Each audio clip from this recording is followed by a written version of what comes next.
Hi, this is Father Don Planty, pastor of St. Charles Borromeo Catholic Church in Arlington, Virginia. Welcome to the St. Charles Church Talks podcast.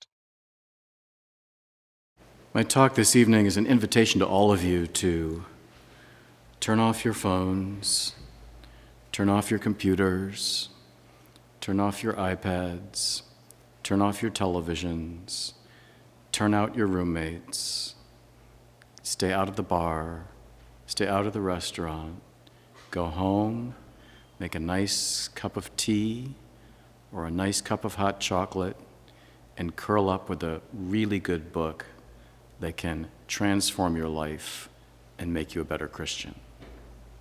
So tonight I'm sharing with you my top 10 favorite inspiring books. These are books that have really had a profound effect on me and on my Christian life. They've helped me be a better Christian. And I believe that these books and other books like them can do the same for you, if only you let them, if only you carve out the time and are intentional about discovering, if you've lost it, or rediscovering the beauty and the importance of reading. Now, there's no doubt that there's all kinds of great Catholic content out there online as well. I mean, I'm a big fan of a lot of podcasts that are out there. I don't listen to podcasts often, usually when I'm on a road trip for a vacation or something, but you know, there's all kinds of great Catholic content out there online. So I understand that, and I encourage that. Obviously, you're not going to be reading a book if you want to listen to something while you're running or walking or working out. I get that, right? Although who would work out to theology, I don't know. For me, it's usually Marine Corps cadences. I don't know what you guys listen to when you work out. In any event, there's nothing like reading a good book, and especially a good book that can transform your life. Now, some of these books, of course, will be nonfiction, but some of these books are also works of fiction. And it was kind of hard to come up with 10. It was really easy to come up with like the top number one, but we'll get there eventually. We'll start from the bottom. It was really hard to kind of wean it down to 10, but so for what it's worth, and hopefully they can be, I think they're books that not just would inspire me as a priest, but myself as a Catholic Christian. So these are books I think that are relevant to everyone, no matter what your walk and state of life, but there are so many other great books out there too that can really help nourish our souls, build our characters, and give us great consolation in the Christian life. So for what it's worth, my top 10 favorite inspiring books. And afterwards, at pub time, I have a handout for you with the list in case you want to take it with you so you can remember what they are. If I were really well organized, my tech person was out today, I would have been able to give you the QR code and you could scan it, but I don't want you to see the list before I go through I want to build up the suspense about the list, right? So I'll be handing them out afterwards. So number 10, my top 10 favorite inspiring books, Catholicism. How's that for a title? Catholicism by Henri de Lubac. Henri de Lubac was one of the greatest theologians of the last 200 years, and in 1947 he wrote this book called Catholicism, the Social Aspects of Dogma. Now this book is probably obviously a lot of these books are inspiring. This is the only book in the list which is like a serious book of theology, as it were. Catholicism is a book on ecclesiology. What is the church, right? And an understanding of the nature of the church and its mission in light of the entire tradition. And that is, Father de Lubac went back to the fathers of the church and looked at the entire tradition of the church, which was something that was being done again in the early part of the last century, because the focus of theology had been only on the theologians of the medieval period and especially the last 500 years before this century. But Father de Lubac and his friends went back and rediscovered all the great inspiration of the fathers of the church. And so he gives in Catholicism an understanding of the nature of the church and the church's mission in light of tradition, including recovering these great understandings of the fathers. And this book was published in 1947, and in the theological world, it really blew people away. And it helped pave the way for the Second Vatican Ecumenical Council. There have only been 21 ecumenical councils in the history of the church. And Father de Lubac's book was consequential because it really shifted the church's understanding from sort of like it's the church versus the world or us versus them to a theology of degrees of communion, seeing how the church is related to different peoples and different beliefs and even non-believers in the world.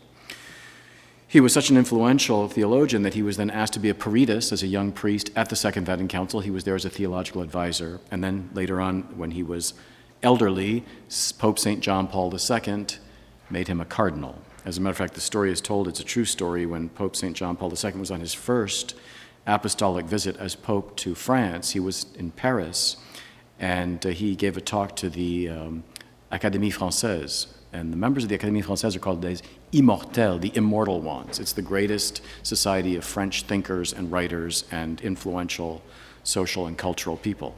And Father de Lubac was a member of the Académie Française. In the middle of his speech, the Pope, Saint John Paul II, is giving a speech, and he stops and looks over and says, "I bow my head to Father de Lubac." That's how important this man was. In any event, Catholicism by Father de Lubac. You want a deep dive into the beauty of the mystery of the Church, as especially explained by the Fathers and this great theologian, Catholicism by Henri de Lubac. Number 9 of my top 10 favorite inspiring books, the autobiography of St. Ignatius of Loyola. St. Ignatius of Loyola, of course, one of the greats of the Church, founder of the Society of Jesus, the great mystic and author of the spiritual exercises, that phenomenal manual for the spiritual life and for prayer. The autobiography of St. Ignatius of Loyola, which he dictated late in his life, is it's really not long at all, and it's a really easy read, but like so many things that are simple, it's not simplistic, it's simple but profound. And it's a bare bones, it's pretty simple, but a very moving account of his conversion and of how he was inspired and came up with the idea of these spiritual exercises, and then became one of the greatest leaders in the history of the Church.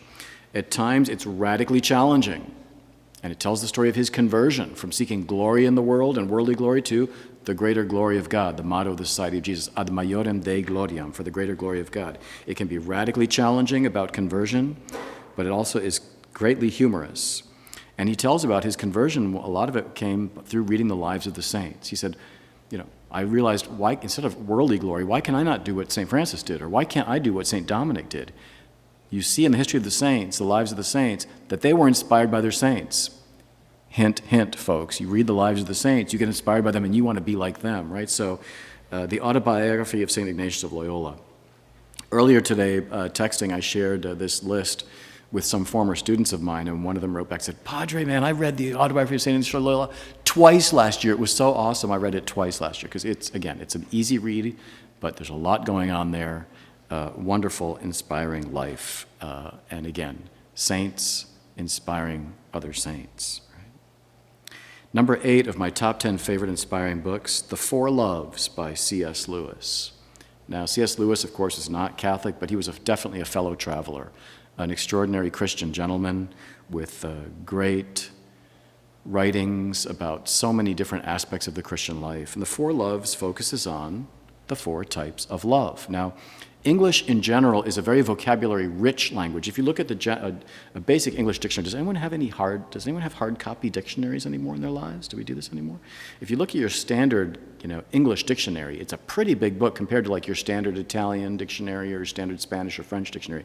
We're a very vocabulary-rich language, but not compared to ancient Greek. We have one word for the word love. In Greek, there are 4 words for love. There's storge, which is familiar love, like love that for parents for children and children for parents and brothers for sisters. There's eros, which is romantic love between a man and a woman. There is philia, which is friendship.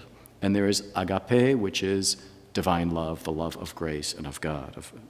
And so C.S. Lewis goes through those 4 types of love in beautiful and inspiring ways. I must say I'm especially fond of his chapter on friendship. I really believe that after the grace of God itself, after the sacraments and the Word of God, the greatest gift that God gives us are our fellow travelers and friends who accompany us and love us and enable us to love them and one another and make it on our pilgrim way together toward the promised land. So The Four Loves by C.S. Lewis, especially that chapter on philia, on friendship. That was number 8. Number 7 of my top 10 favorite inspiring, I almost named these desert island books, but I guess this is another way to put it, top 10 inspiring books. These are definitely my desert island books, right? If I had to choose 10 to be, marooned on a desert island. Number 7, The Life of St. Anthony by St. Athanasius. Again, a saint writing about his experience of having encountered a saint. So the Life of St. Anthony by St. Athanasius is not St. Anthony of Padua, the famous St. Anthony. Incidentally, parenthetically, I'm a font of trivia and useless facts and information. The whole world refers to St. Anthony from the 1200s, the famous Franciscan that you see all over the place. There's a great devotion to him all over the world. The whole world refers to him as St. Anthony of Padua, right? That burns the Portuguese up to no end because, of course, he was Portuguese. And they call him St. Anthony of Lisbon because he was born in Portugal, but he died in Padua and is buried in Padua. So the whole world knows him as St. Anthony of Padua, but of course, he wasn't Italian. He was Portuguese. In any event, the Anthony that St. Athanasius wrote about was the first and the original St. Anthony of the Desert, also known as St. Anthony Abbot in the Roman calendar. His feast day was just January 17th, St. Anthony Abbot. As a matter of fact, I think Father David gave a talk a couple weeks ago on St. Anthony, right? And fighting the demon of Acadia, right? Well, St. Anthony Abbot is the father of monasticism, the father of monks. In the Eastern churches, he's known as St. Anthony the Great because he gave up a worldly and rich life to head out into the desert and to fight the devils and to commune with the Lord. And the first monastery was founded around him, and he taught the monks the basics of the spiritual life. And the life of St. Anthony is basically the account of his conversion and of how he lived the eremitical life of a hermit and then became the first abbot of the first monasteries. People gathered around him, disciples gathered around him, and he founded the first monastery. He's the father of monks, it's one of his titles. He's a master of the spiritual life, but as you find when you read the lives of the greatest mystics and saints, they are the most down-to-earth, practical people. They're not pie in the sky. They got to live in the real world, and they've got to achieve holiness in the real world, and they did. And how they do that? By being practical and intentional about it. And so St. Anthony, this great fighter of demons, living out in a cave in the eastern Egyptian desert by himself, and then surrounded by these monks, gives really practical advice about how to grow in the spiritual life. And this is the fruit of his desert experience, right? He's living alone in the desert with God. And when you're alone in the desert with God, there's nothing else to do. There's nothing but you and sand and God and devils. And all you need is a little bread and water, and you're good to go. I confess this would be a talk for another full, maybe a P3 30-minute talk. I had one of the greatest graces and inspirations of my spiritual life at the top of the mountain at the cave of St. Anthony in the eastern Egyptian desert. I may be the only person you ever meet that's been to the cave of St. Anthony. I hope not. I hope maybe you go there someday. In any event, his life is extraordinarily inspiring. It's very practical. As a matter of fact, he talks about discernment of spirits. He talks about fighting the passions and the demons, real practical advice to the spiritual life, and his life is an inspiration. So the life of St. Anthony by the great St. Athanasius, bishop and doctor of the church, who knew St. Anthony and admired him so much that he was moved to write his life. That was number 7. Number 6 of my top 10 favorite inspiring books, The Complete Works of St. John of the Cross. Now, obviously, we're really kind of focusing on saints here because, as I've said a couple of times already, you see in the lives of the saints that they were inspired, of course, by our Lord, but also by other saints to grow in holiness. And so the reason a number of these books are about saints or by saints is because they've inspired me and helped me to grow in devotion and holiness. So number 6, The Complete Works of St. John of the Cross, priest and doctor of the church, great reformer and great mystic. His complete works include his greater works, his large works, which are masterful explanation and comprehensive explanations of the spiritual life. But what really moves me the most of his works are his correspondence, his sayings of light and love, and his poetry. Correspondence, because when you read someone's correspondence, you really get a sense of the person because it's very personal. And in St. John of the Cross's correspondence, it's very limited. There's only like 32, maybe 34 extant letters that we have of St. John of the Cross. But most of them are letters that he was writing as a spiritual director to nuns under his direction, but also to other people. And because there's correspondence, you really get a sense of the person who's speaking to the other person in a very personal and very personable and down-to-earth way. And he writes with very fatherly, very tender, and very beautiful advice to those that are under his direction. I find his letters, and I've read them over and over again over the years. Again, there's only about 32 of them. I find them extraordinarily moving. That and his sayings of light and love. For me, After the zingers of Jesus in the scriptures, after those great lines of scripture, not just Jesus in the New Testament especially, but also in the Old Testament, lines of the Psalms, for me, after the lines of sacred scripture that really get you, it's those sayings of light and love of St. John of the Cross. 1, 2-sentence sayings that really challenge you in the spiritual life, but really encompass the spiritual life. I'll give you one example.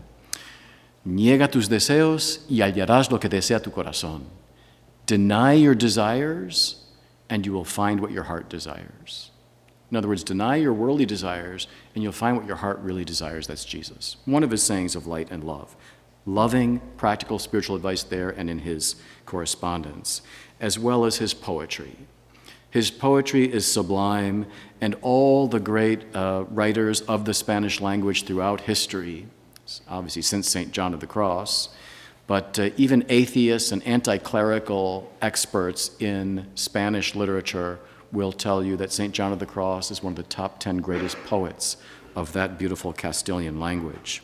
But these, as you know, poetry takes a concept and crystallizes it and packs it energetically into a few lines, right? Unlike prose, which takes a little more to it. But the poetry of St. John of the Cross are sublime summaries of faith, of the spiritual life in gorgeous Spanish. In Spanish, and what's so unique to Spanish is a very sober, a very clean, and a very virile and masculine language. Unlike the other Romance languages like Italian and French, which also have their own beauty but are more feminine, Spanish is more masculine, more sober, more direct.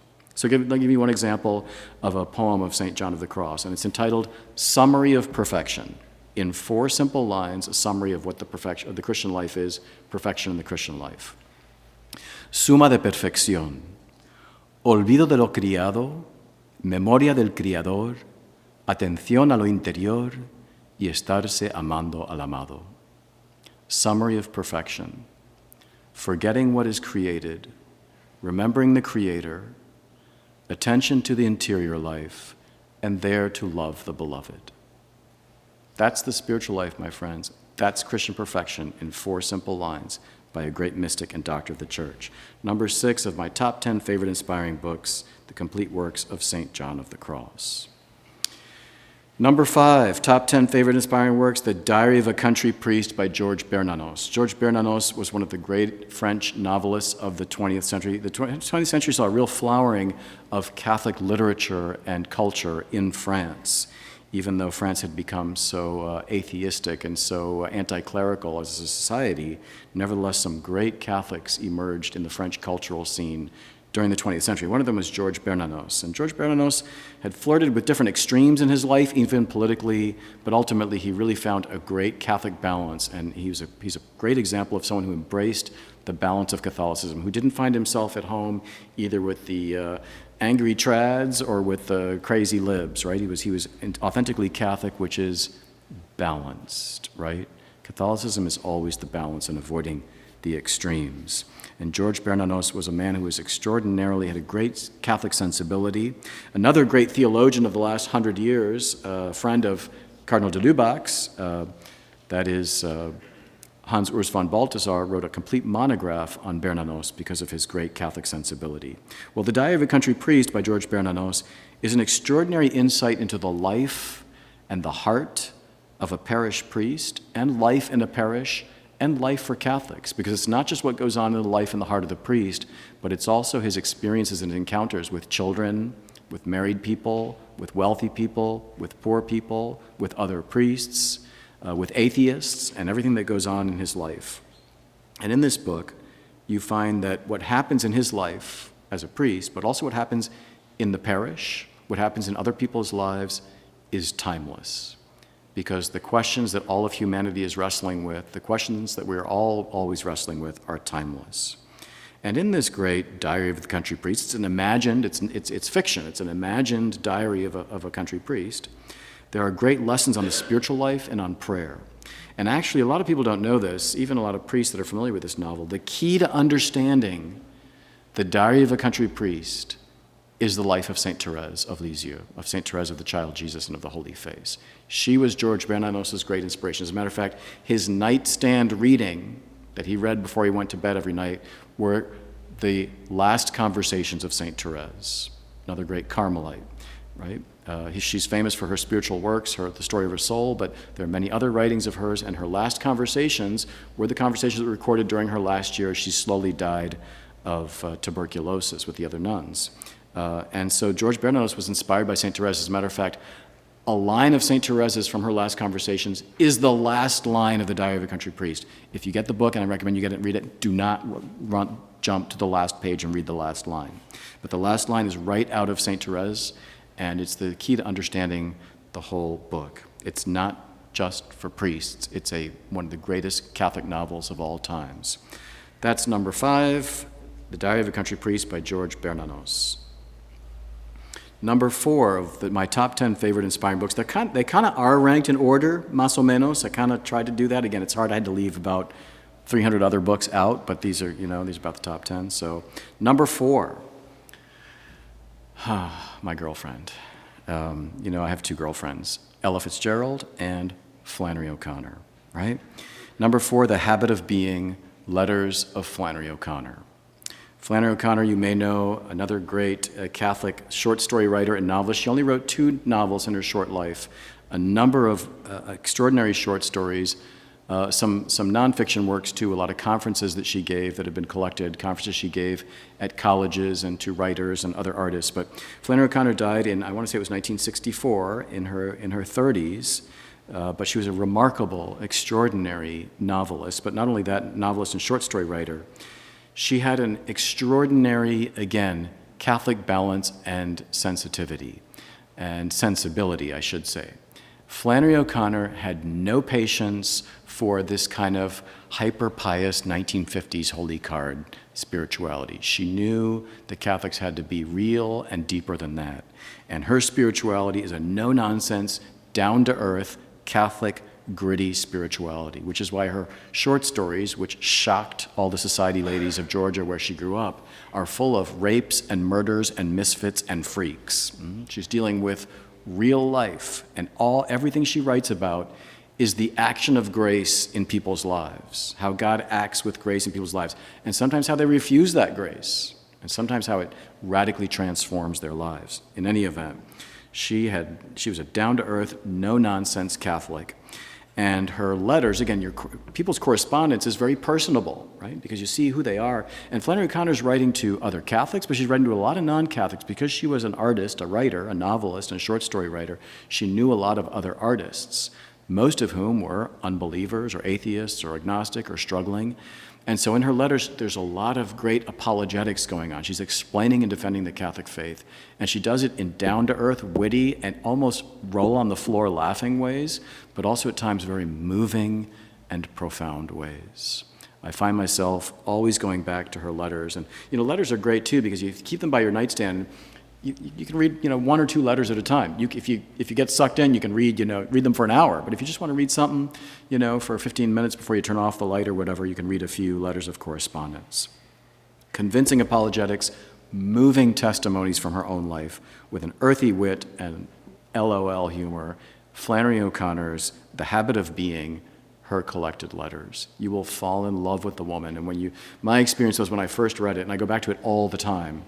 The first time I read it, and I read it all the way through, I got to the end of the last letter she wrote before she died in her 30s of lupus. When I read that last letter, and there were no more letters, I was crushed. I thought, I've lost a friend. It was like she died. Like, I wanted more letters. I wanted to hear from her more. I wanted to learn more from her. But that was it. So, Flannery O'Connor, The Habit of Being. Number 3, I got 6 minutes left for the top 3. Of course, the first one is going to be easy. I'll dispense with that in like 30 seconds. But number 3, it's crazy just to talk about this for like 2 minutes. Number 3, The Divine Comedy by Dante Alighieri, right? Unsurpassed, comprehensive, cosmic vision of reality from hell through purgatory to heaven in sublime Italian poetry. It's really an extraordinary and unsurpassed vision of all of human reality and of our destiny in heaven, purgatory, hell, purgatory, and heaven. And it takes a lot of time, it takes a lot of energy and attention. You got to read the footnotes, If you have any Romance language, or if you have any Italian, it's good to have a parallel version with the translation on one side, the English on one side, and the Italian on the other. There's a couple of them out there. But it's gorgeous. The Italian is gorgeous. His vision, which is an essentially and fundamentally and truly Catholic vision of all of the cosmos and all of reality, of our destiny as human persons, it's all there in sublime and beautiful Italian poetry. You don't have to be a master of Italian for me to share 2 lines with you in Italian, which will tell you the beauty of the language and the beauty of the thoughts and the words. You heard some St. John of the Cross earlier, which is very Castilian, very sober, very masculine. The poetry of Dante is very feminine and floral in its Italian beauty. And 2 of the most famous lines from the Divine Comedy, one is, "In his will is our peace." Now, that sounds nice in English, right? In his will is our peace. In Dante's Italian, it's, "E nella sua volontade e la nostra pace." E nella sua volontade e la nostra pace. In his will is our peace. And the last line of the great Divine Comedy, "L'amor che muove il sole e l'altre stelle." That is, the love that moves the sun and the other stars. L'amor che muove il sole e le altre stelle. It's beautiful, sublime stuff. And even if you can't read it in Italian, you can listen to it in Italian, and you can learn from Dante this really inspired vision of human destiny. Number 2 of my top 10 favorite inspiring books, which I'm embarrassed to say I finally read cover to cover, and I'm just finishing up now for the first time in my 56 years as a Christian, one of the greatest books of all time, acknowledged by peoples of the Catholic faith and the non-Catholic faith as one of the most sublime and extraordinary books of all time, The Confessions of St. Augustine. Yes, I had not read it until this last couple of months, but let me tell you, I knew quotes of it, I had read sections of it, I've read pieces of Augustine over the years. I was, you know that emoji of like mind blown, right? That came to mind, like even as I was reading the last chapters on memory, for example. The Confession of St. Augustine is all about truth, right? He does these apologetics. He's explaining and defending the Catholic faith, especially against those that denied the real faith, the heretics of his time. It's about goodness. It's the life. It's about his life, the story of his conversion, and how he desires to be good, and then how he desires to be a faithful Christian and priest and bishop, and how he still struggles with being faithful, even after having become one of the greatest bishops and one of the greatest theologians, one of the greatest saints in the history of the church. Truth, goodness, and beauty. The beauty of his language, the beauty of his love for God, the beauty of his love for the saints, like his mother Monica, the beauty of God's creation that he extols over and over again. I've always had a special love for the readings of St. Augustine that I've done, but I've always been drawn to his great theology of desire, because, again, as St. John of the Cross said, deny your desires, you'll find what your heart desires. It's really our desires, the greatest desires of our heart were placed there by God. That's where we find God, in the deepest desires of our heart, because he placed them there. St. Augustine said famously in the Confessions, "You have made us for yourself, O God, and our hearts are restless until they rest in you." And I'm just very moved by the example of St. Augustine, by his language, and by the hope that he brings, that he who was a great sinner, fathering a child out of wedlock and talking about his multiple dalliances and how he made fun of the faith and how he stole just for the pleasure of stealing, and all of the terrible things that he did, the beauty of his conversion, the beauty of his life in beautiful language. The Confessions by St. Augustine, number 2. Number 1 of my top 10 favorite inspiring books, the Holy Bible, and the author is God. What's the Bible? I mean, really, it's God speaking to us, revealing himself to us, revealing ourselves to ourselves, revealing his wise and loving plan for us. As St. Jerome, that great doctor of the church, said, that great translator of the Bible from Hebrew and Greek into Latin, the official Bible of the church for over 1,000 years, ignorance of the scriptures is ignorance of Christ. You want to be inspired by Jesus, you want to get to know him, grow in love for him, become more and more one with him, be steeped in his word, let him speak to your heart by prayerfully meditating his word every day. So, my top 10 favorite inspiring books. Again, turn off the screens, kick out your roommates, leave the bar, go home, get a cup of tea or a cup of hot chocolate, and curl up with Catholicism by Henri de Lubac, The Autobiography of St. Ignatius of Loyola, number 9. Number 8, The Four Loves by C.S. Lewis. Number 7, The Life of St. Anthony the Great of the Desert by St. Athanasius. Number 6, The Complete Works of St. John of the Cross.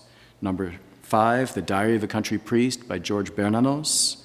Number 4, The Habit of Being, The Letters of Flannery O'Connor. Number 3, The Divine Comedy by Dante.